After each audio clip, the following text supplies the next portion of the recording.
The end of Ultimate Spider-Man, yes, because we are on issue 23 out of 24 until the Maker returns, and because of such and the beginning of the downfall of the Ultimate Universe, we see all current storylines coincide and all just collide into each other here. So initially we see a fallout from the previous issue where Otto Octavius went to Peter's son, Richard, and essentially proposed him to be a soldier and to implant a device into Fisk's own tower to help with this overall plan, and to nobody's surprise, his parents are furious, more specifically MJ in this case, who's just yelling at him, asking him what did he do and where's Richard, where's their son. And of course I think this is the route that they're going for with this version of Otto Octavius, or Superior Spider-Man as he is kind of here. No, he isn't outwardly just completely evil, or traditionally evil anyway. He is more a ends justify the means type of person. How yes, the paper needs to be able to get the truth out to the public, but for that to happen he needs to send a 15-year-old boy to maybe would be his death inside of Fisk's tower to implant a device to make it happen. So evil, or maybe more accurately negligent to a certain degree. But after getting MJ to calm down, Peter of course goes after his son to make sure he is okay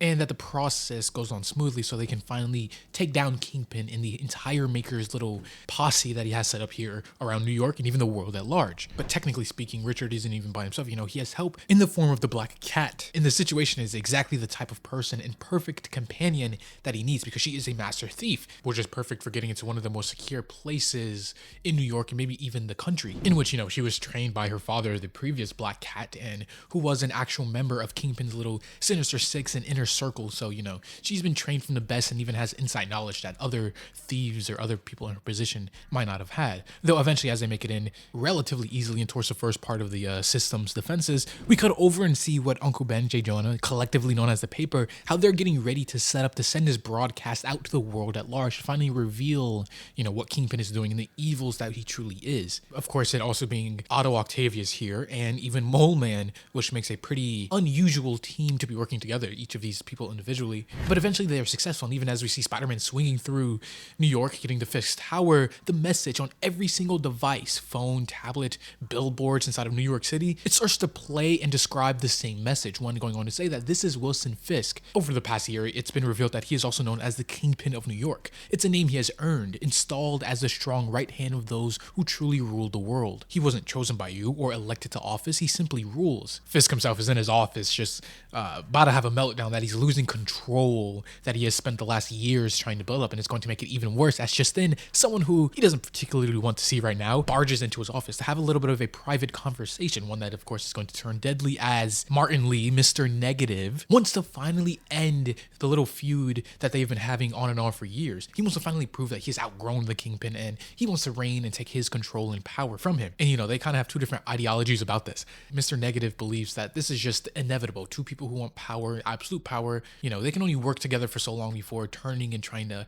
one up the other. Kingpin, on the other hand, yes, he wants to keep the same power, but he's going to hurt and break Martin Lee now, not because he deserves it, even though he's sure that he does, but because all of the news and the truth coming out really makes Kingpin wants to let loose and hurt something. Wilson here, though, is never one to back down from a fight, so even as he is getting ready to throw hands, he just has one question for Mr. Negative here. He's curious to how he even got past all of the bullseyes and army outside of the door without any sort of alerts going by, and as we go to find out, it's because no one was even there, as all of them have seemed to have left their posts specifically to fight Mysterio and the Green Goblin, who are here as well. Yeah, like I said, all plot points are going to be converging here as the end game for Ultimate Spider-Man starts to truly unfold. Though it seems this isn't just going to be a giant, you know, slugfest and fight to death. No, it's going to be a little bit more interesting than that, because the bullseyes here have strict orders not to fight, but to let them through, which of course is definitely odd. Harry Osborn, the Green Goblin, even goes on to say that them just getting a free pass through somehow just feels worse than fighting their way through. Now, of course, for Mr. Negative, this is kind of personal. You know, he wants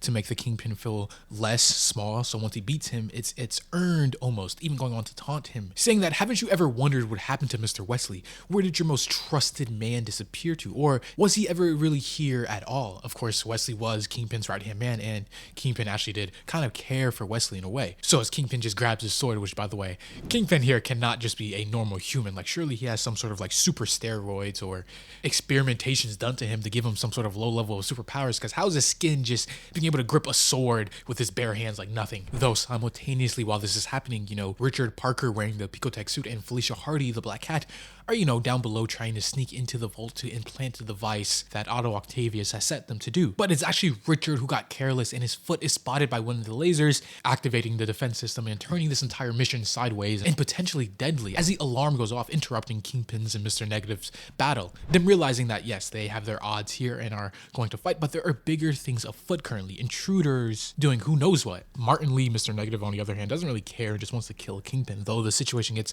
a little bit more complicated as just as Peter Parker arrives smashing through the window, ready to confront Kingpin here. Now, this part is pretty straightforward. Peter's going to come here, fight the villains, try to apprehend them, whatever. But him seeing his son on the alert, in danger, just interrupts whatever plan he had coming here, in which Mr. Negative continues to say, "Your timing couldn't be more perfect, Mr. Parker. You're just in time to watch some truly awful things happening to you and yours." Now, Kingpin himself is a little bit confused how he even knows Spider-Man is Peter Parker, but previously we know he interrogated and got all the information out of James Wesley. Of course, also learning that he was a part of the Mysterio group, which throws everybody here for a loop. Spider-Man thought Mysterio was just Gwen Stacy, and Kingpin thought, James Wesley, his assistant, his right-hand man, was just his right-hand man, not a part of whatever Mysterio is. But Mr. Negative just continues to make things even more dire for Peter as he goes on to say, "Yes, I know all of your secrets, Kingpin, and I know all of yours, Peter Parker. Like, I'm sure it's your uncle behind the Kingpin story that is on every screen. And I know that your son, Richard Parker, is down there inside of the vault." And now here the villains kind of, really realize that their plan to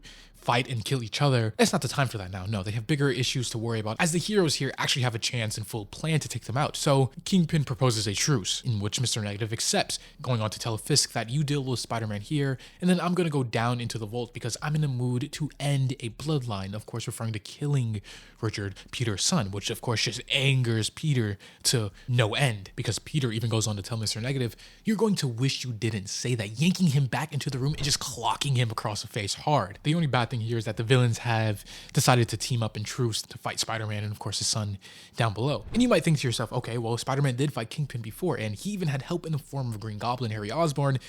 And even then, it didn't really go well for him. Peter was, very badly beat and damaged and barely made it out of that fight alive. Now, what do you get when you mix Kingpin here again, plus now help? Surely, logically, it wouldn't end well for Peter in any sense of the word, right? Even Kingpin comes to this realization too, saying, "Didn't you learn your lesson last time you came here? How badly do you have to be beaten to understand?" And I love this part because a lot of the times, especially with Kingpin for whatever reason, in recent media, Kingpin has been made and boosted up in power to become Spider-Man's equal in a lot of cases, or at least them fighting on even ground. But Peter here goes to make something very clear as he goes on to say, "You simply caught me at a bad day, Fisk. I was at my beginning a rookie, but I know what I'm doing now." As Spider-Man this time gets the upper hand, knocking Kingpin across the face and drawing blood. In which this kind of makes me think, I know Peter here is in his early to mid 30s, I believe. I wonder if him now being in the peak of his adult body, surely he would be stronger overall than a early 20s Spider-Man, especially when he first got his powers. So this Spider-Man here would be exponentially more powerful than